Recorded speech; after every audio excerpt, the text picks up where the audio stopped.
गांव के बीचों बीच एक टूटी फूटी झोंपड़ी में मोनू अपनी माँ के साथ रहता था। मोनू छोटा था, पर अपने परिवार यानी माँ और खुद के लिए दिन रात मेहनत करता, ताकि दोनों का पेट भर सके और जिंदगी कुछ आसान हो जाए। लेकिन गांव के लोग उन्हें अलग नजरों से देखते थे। कहते थे कि मोनू और उसकी माँ मनहूस हैं। अजीब बात यह थी कि गांव वालों को विश्वास था, जिस दिन किसी की नजर उन दोनों पर पड़ जाती, उसका दिन बिगड़ जाता। इस अंधविश्वास ने मोनू और उसकी माँ को पूरे गांव से अलग थलग कर दिया। फिर भी मोनू चुपचाप सब सहता और मेहनत करता रहा। पर उसे क्या पता था कि उसकी जिंदगी एक ऐसे मोड़ पर आने वाली है जहां किस्मत और अंधविश्वास टकराने वाले थे।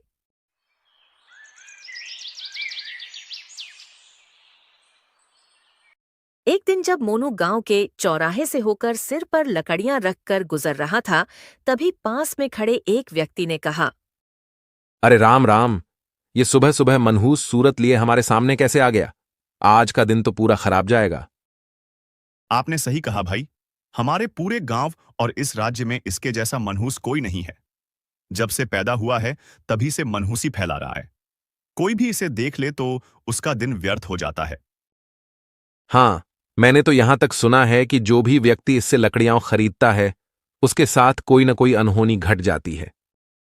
चल भाई, यहां से निकलते हैं। कहीं ये मनहूस हमारे पास आ गया तो हमारे साथ भी कोई हादसा न हो जाए। ये सब गांव वाले मुझे और मेरी माँ को ताने मारते हैं। एक दिन अगर मुझे मौका मिल गया तो मैं इन सबको चुन चुन कर ऐसे ताने मारूंगा कि ये लोग खुद शर्म से मर जाएंगे। इतना कहकर मोनू दिन भर लकड़ियां बेचने में लग जाता है। लकड़ियां ले लो, ताजी ताजी लकड़ियां। आइए भैया, जरा आप भी देख लीजिए, कितनी अच्छी और सीधी लकड़ियां हैं।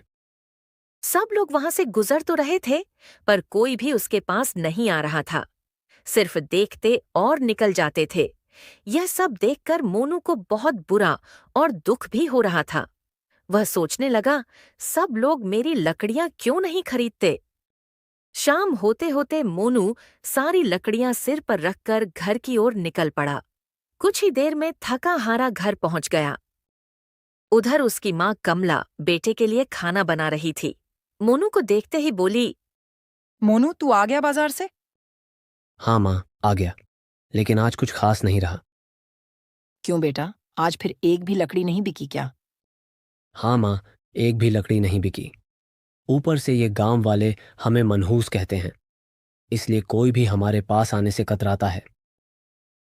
पता नहीं इन गांव वालों को हमसे इतनी नफरत क्यों है। ये लोग हमें देखना तक नहीं चाहते। हाँ माँ, मैं तो बस एक मौके की तलाश में हूँ। जिस दिन वो मौका मिला, मैं इन गांव वालों को सबक सिखा दूंगा। बेटा, वैसे भी हमारे नसीब में 2 वक्त का खाना चैन से खाना भी नहीं लिखा है। उनकी घमंड तोड़ने की तो दूर की बात है। ऐसे ही कुछ दिन बीत गए। एक दिन मोनू कुल्हाड़ी लेकर जंगल के काफी अंदर चला गया। जंगल घना और विशाल था।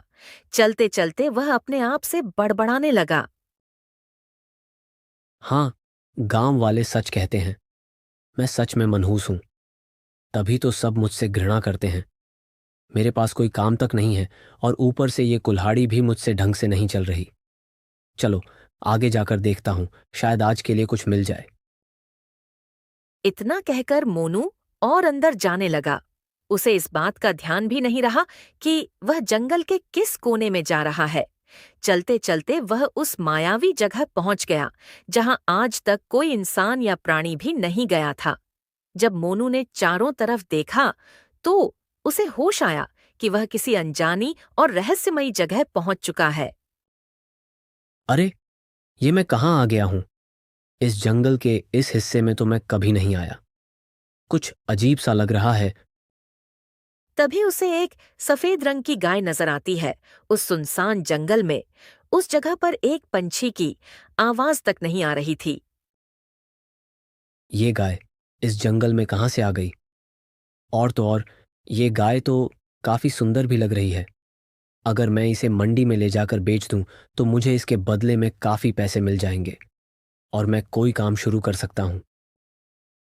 मोनू उसके पास पहुंचकर जैसे ही गाय का सींग पकड़ता है, उसे एक जोरदार बिजली का झटका लगता है। वह कुछ दूर जाकर गिर जाता है। अरे अरे, ये कैसा झटका लगा मुझे। ये कौन सी गाय है जिसमें बिजली जैसे करंट लग रहे हों? ये गाय है या बिजली का खंभा? हो ना हो, ये गाय आम नहीं लग रही। ये कोई साधारण गाय तो बिल्कुल नहीं है। तभी गाय मोनू से कहती है, मैं नंदी हूँ। नंदी कोई आम गाय की तरह नहीं हूँ जिसे तुम छू सको। मैं जादुई गाय हूँ। अगर तुम मनहूस से मेरी रक्षा करोगे तो मैं तुम्हें धन के साथ साथ वरदान भी दूंगी। लोग तुम्हें मनहूस कहना भी छोड़ देंगे और तुमसे वैर भी नहीं करेंगे। अरे, ये तो बहुत अच्छी बात है। मुझे तो ऐसी ही गाय की जरूरत थी जो मुझे बिना कुछ किए राजा जैसा बना दे। ठीक है, ठीक है, मुझे मंजूर है। अगर तुम मेरी हमेशा रक्षा करोगे तो तुम्हें अपार धन और समृद्धि मिलेगी, लेकिन तुम्हारे गांव वालों को उसकी कीमत चुकानी होगी। सोच समझकर बोलना। हाँ हाँ, मुझे कोई दिक्कत नहीं है। जो चाहो तुम उनके साथ कर सकती हो। मुझे तो बस धन चाहिए, धन। दोनों में रजामंदी हो जाती है। मोनू नंदी को अपने घर ले आता है। मोनू की माँ कमला नंदी को देखकर चौंक जाती है और कुछ देर बाद कहती है, मोनू, तू इस गाय को कहाँ से ले आया है? और ये दिखने में तो बहुत अजीब सी लग रही है। अरे माँ, चुप हो जाओ। किसी को भनक भी नहीं लगनी चाहिए कि हमारे घर में गाय है, क्योंकि ये कोई साधारण गाय नहीं है। इसका नाम है नंदी। क्या सच में बेटा ये साधारण गाय नहीं है? हाँ माँ, हाँ। अब हमें धन और बहुत कुछ मिल सकता है और हम भी गांव में सबसे अमीर बन जाएंगे। गाय को एक कोने में बांध देता है।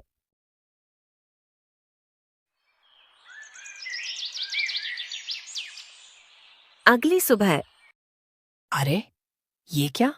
मेरी कमर का दर्द गायब हो गया, जैसे मुझे कभी कुछ हुआ ही ना हो। अरे माँ, ये तो सच में कमाल हो गया। देखो माँ, इस नंदी का कमाल। मैंने ही तुम्हारे सारे दर्द और तकलीफें दूर की हैं। अभी आगे देखना और क्या क्या होता है। दूसरी ओर गांव में हल्ला मचता है किसी अनहोनी का। अरे अरे भाइयों, सुनो सुनो। हमारे गांव का जो पहलवान था ना, पता नहीं कैसे मर गया। इतना सुनते ही सबके होश उड़ जाते हैं। अरे, तुम क्या बोल रहे हो भाई? मैं तो कल ही उससे मिलकर आया था। कितनी अच्छी बातें हुई थीं। अचानक से उसे ऐसा क्या हो गया? पता नहीं भाई, पहलवान भाई हमारा कैसे चला गया। ये कोई साधारण बात नहीं है। मोनू बाजू में खड़ा होकर सबकी बातें सुनता है। उसका मन खुशी से झूम रहा था। अरे, लगता है ये सब नंदी का ही कमाल है।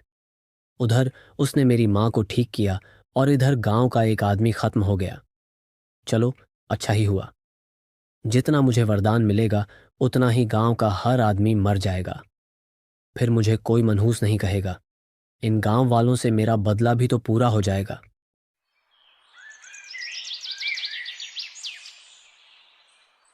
जैसे ही शाम होती है, मोनू नंदी से कहता है, देखो नंदी, अब मुझे तो ढेर सारा धन चाहिए ताकि मैं एक आलीशान घर बना सकूं और कभी भी धन की कमी ना हो। हाँ ठीक है, तुम्हें सब मिलेगा जो तुम मांग रहे हो, लेकिन इसके बदले में गांव वालों को चुकाना होगा। कुछ ही देर में मोनू की आंखों के सामने ढेर सारा धन आ जाता है। ये सब देखकर मोनू और उसकी माँ कमला हैरान रह जाते हैं। अरे वाह वाह वाह, अब तो मैं सच में अमीर बन गया। अब हमारे पास किसी भी चीज की कमी नहीं रहेगी। सारे गांव वाले देखते ही रह जाएंगे। हाँ बेटा, लगता है हमारा जीवन सुधर जाएगा, लेकिन इसका पता किसी को भी नहीं चलना चाहिए कि यह धन हमारे पास कहाँ से आया है। हाँ माँ, हम दोनों कभी किसी से कुछ नहीं बताएंगे।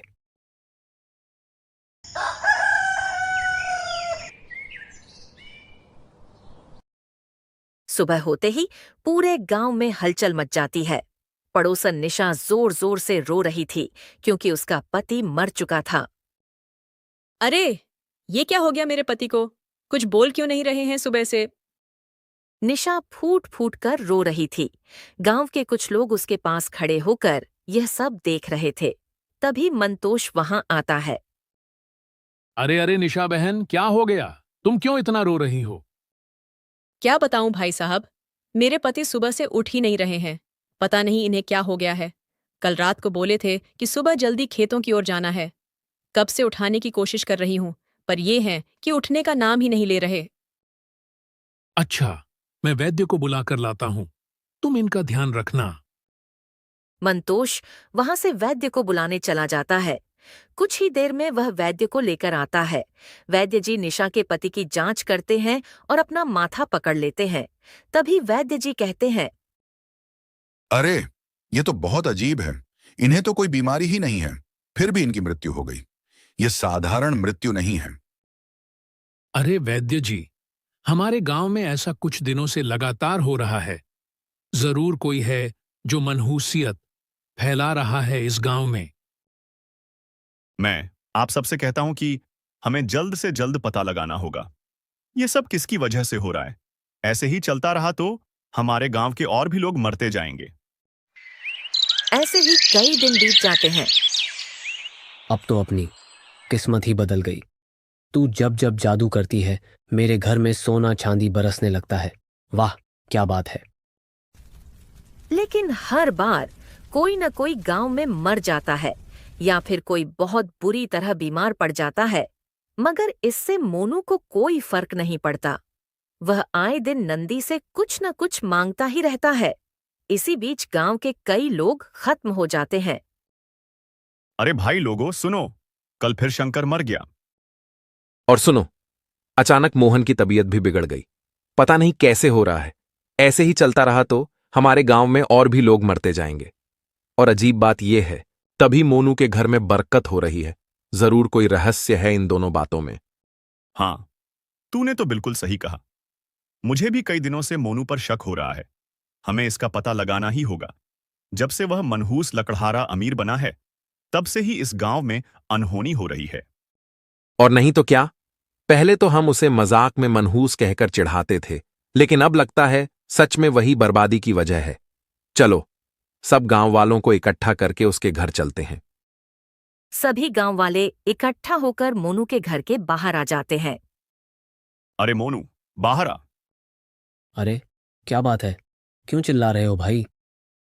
तू सच में इस गांव के लिए मनहूस है। पहले तो हम मजाक में कहते थे, लेकिन तूने तो साबित कर दिया। जब से तू अमीर बना है, तब से गांव में मौतें हो रही हैं। तू हमारे लिए अपशगुन बन गया है। अब बता, सच सच क्या कर रहा है तू, जिसकी वजह से गांव वाले मर रहे हैं? हाँ हाँ हाँ। अरे, चुप हो जाओ तुम सब। क्यों बेवजह बकवास कर रहे हो? तुम लोग पहले कहते थे कि मैं गरीब और मनहूस हूं।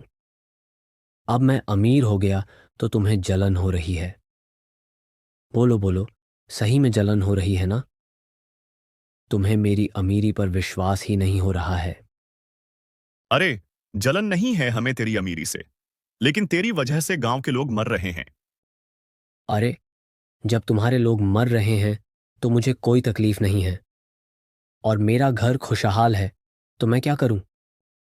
तुझे हमारे गांव वालों का कोई दुख दर्द नहीं है? तुझे जरा भी तकलीफ नहीं होती? नहीं, मुझे किसी की परवाह नहीं है। और मेरी एक बात ध्यान से सुन लो। अब मैं वही करूंगा जिससे मुझे फायदा होगा। अब तुम सब यहां से निकल जाओ। सभी गांव वाले मायूस होकर वहां से चले जाते हैं। कोई भी मोनू को समझा नहीं पाता।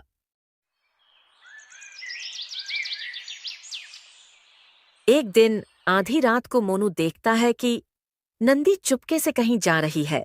वह एक कोने से चुपचाप देख रहा होता है। अरे, ये नंदी कहाँ जा रही है मुझसे बिना बताए? लगता है मुझसे पीछा छुड़ाना चाहती है। नहीं नहीं, मुझे इसे जाने से रोकना होगा। इससे पहले मुझे इसका पीछा करना होगा। ये आखिर कहाँ जा रही है? इतना कहकर मोनू भी नंदी के पीछे पीछे चलने लगता है। थोड़ी दूर जाकर नंदी अचानक रुक जाती है और अपने आगे वाले पैर से जमीन खोदने लगती है। अरे नंदी, ये क्या कर रही हो? यहाँ मिट्टी क्यों खोद रही हो? मोनू, तुम यहाँ खोदाई करो, तुम्हें एक पेटी मिलेगी। पेटी? अगर उसमें खजाना निकला तो आज फिर मज़ा ही आ जाएगा और फिर कोई गांव वाला मारा जाएगा। कितनी आनंद की बात होगी। मोनू मिट्टी खोदने लगता है। कुछ ही देर बाद उसे एक पुरानी और अजीब सी पेटी मिलती है। इसमें ऐसा क्या है नंदी जो इतने अंदर दबा हुआ था? इसमें तो वह है जो तुमने कभी सोचा भी नहीं होगा। ऐसा क्या है जो मेरी समझ से परे है? इसमें मेरे पहले मालिक की अस्थियां हैं, क्योंकि वह मेरे काम में सफल नहीं हो पाया। ये सुनकर मोनू के पसीने छूट गए। उसने सोचा। कहीं मैंने कोई बड़ी गलती तो नहीं कर दी? मोनू हड़बड़ाकर नंदी से पूछता है। ना। नंदी, पहले मालिक की अस्थियां?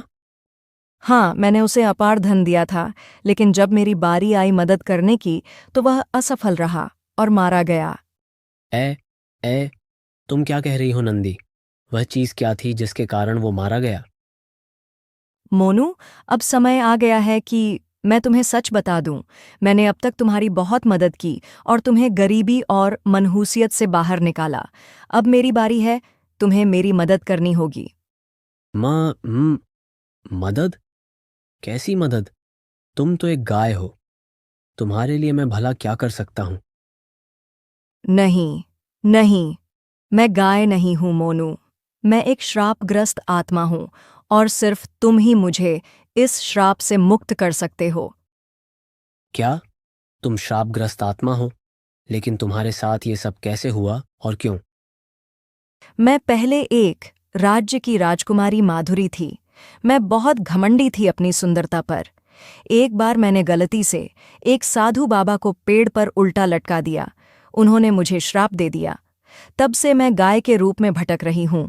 जब तक कोई अपनी जान की बलि न दे, मैं इसी रूप में रहूंगी। और अगर कोई तुम्हारी मदद न करे तो उसका अंजाम वही होगा जो मेरे पहले मालिक का हुआ।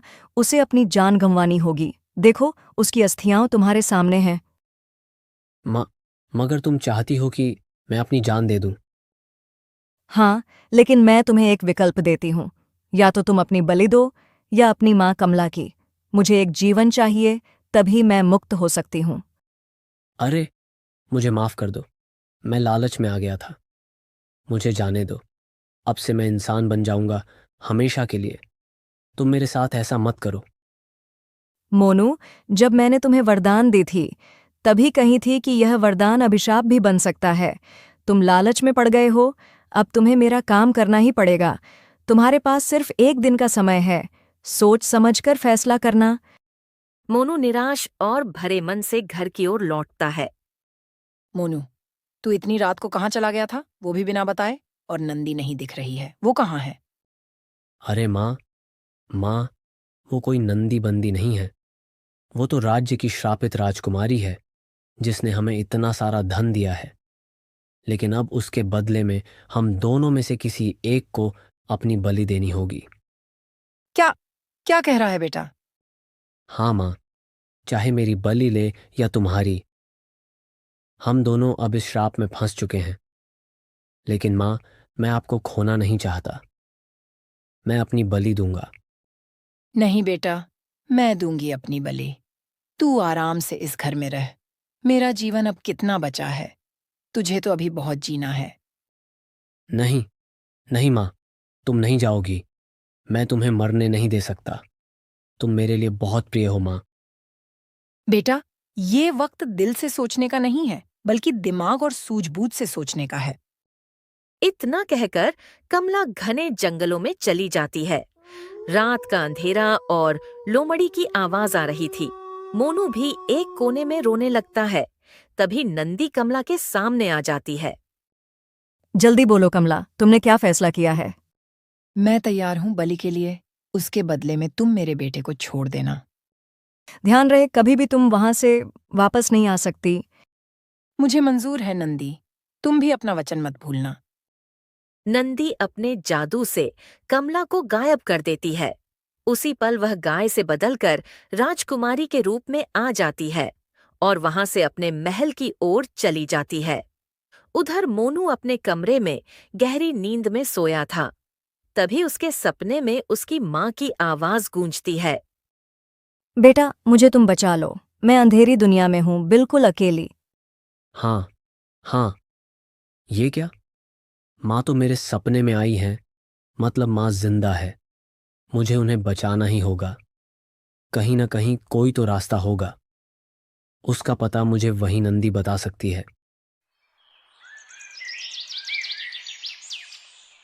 सुबह होते ही मोनू नंदी को खोजने के लिए घने जंगलों में चला जाता है। मोनू जंगल के हर कोने में ढूंढता है, मगर उसे नंदी कहीं दिखाई नहीं देती। अब मैं क्या करूं?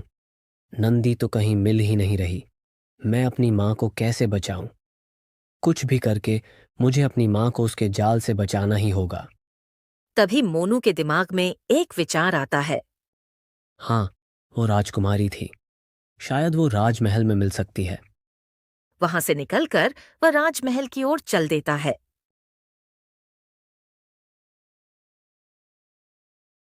आओ, आओ मोनू, मैं तब से तुम्हारा ही इंतजार कर रही थी। बताओ, क्यों आए हो मुझसे मिलने? राजकुमारी, कृपा कर दीजिए मुझ पर।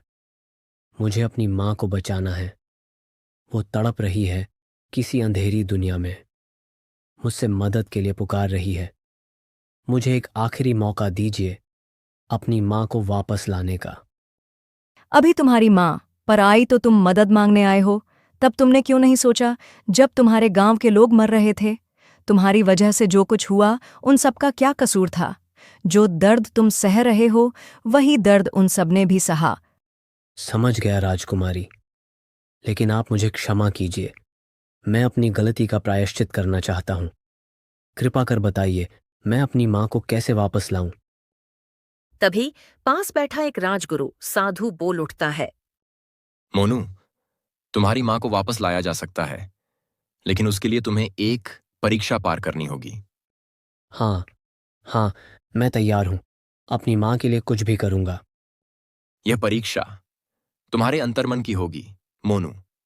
अगर तुम सफल हुए तो तुम्हारी माँ आजाद हो सकती है। तुम्हारी माँ लालच की दुनिया में कैद है। तुम दोनों ने लालच किया था। जब तक तुम निस्वार्थ भाव से कार्य नहीं करोगे, तब तक तुम्हारी माँ लालच की दुनिया में कैद ही रहेगी।